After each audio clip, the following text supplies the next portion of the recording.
ఇప్పుడు ఈ ధర్మస్థలలో అన్నదానం అనేటువంటిది మీరు ఇందాక అన్నట్లుగా అవును. అన్నదానం అనేటువంటి చాలా విశిష్టమైంది అని అవును. చెప్పేసి అని అంటారు. అవును అవును సో ఈ అన్నదానం చేయడానికి చాలా మిషనరీస్ చాలా శాస్త్రీయంగా చాలా శుచిగా పెడతారని ఒకటి. అవునవును రెండోది ఏంటంటే కనుక కుల వర్గ వర్ణ విచక్షణ ఏమి ఉండదు, ఏం లేదు అందరికీ అక్కడ. అప్పగిస్తారంటారు. అది అది అది ఎలాగ అందరికి జరుగుతుందండి అంటే అది రోజులు? ఆ ట్రస్ట్ జైనులు అయినప్పటికీ కూడా వాళ్ళకి కమ్యూనల్ హార్మోనీకి చాలా ఇంపార్టెన్స్ ఇస్తారన్నమాట. ఉమ్, అక్కడ వచ్చిన వాళ్ళందరూ కూడా అదే ఒక రేషియల్ కానీ రిలీజియస్ డిఫరెన్స్ ఏం కాకుండా అందరు కర్మచారులుగా అక్కడికి వచ్చి పని చేసి దానిలో సేవలో ఇదొక సేవగా అన్నదాన సేవగా భావించి అందరూ దానిలో పార్టిసిపేట్ చేస్తున్నారు. దీనిలో ఆ, పని చేస్తున్న వాళ్ళు కూడా ఇతర మతస్థులు ఉన్నారు. ఉమ్, అందరూ కలిసి చక్కగా చేస్తున్న దాన్ని అంతటిని అనిపిస్తారు. అందుకే కమ్యూనల్ హార్మోనీకి ఈయన కూడా మంచి పేరుంది, ఈ హెగ్డే హెగ్డే జీకి. గారికి, ఓకే. ఆయన ఆధ్వర్యంలో ఉన్న వాళ్ళందరూ కూడా ఒక మంచి ఒక ఎలా చెప్తారు, ఒక Nationalist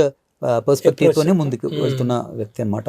maybe that might be the reason వీళ్ళందరూ వెనక నుంచి వీళ్ళని దింపడానికి కూడా ప్రయత్నిస్తున్నారేమో తెలియదు. మనకు తెలియదు. కానీ ఆ కమ్యూనల్ హార్మోనీ పెడుతూ అందరిని కలుపుతూ ఆ క్షేత్ర ఉత్సవ కార్యక్రమాలని కూడా అందరూ కర్ణాటకలో ఉన్న అందరూ వస్తారు.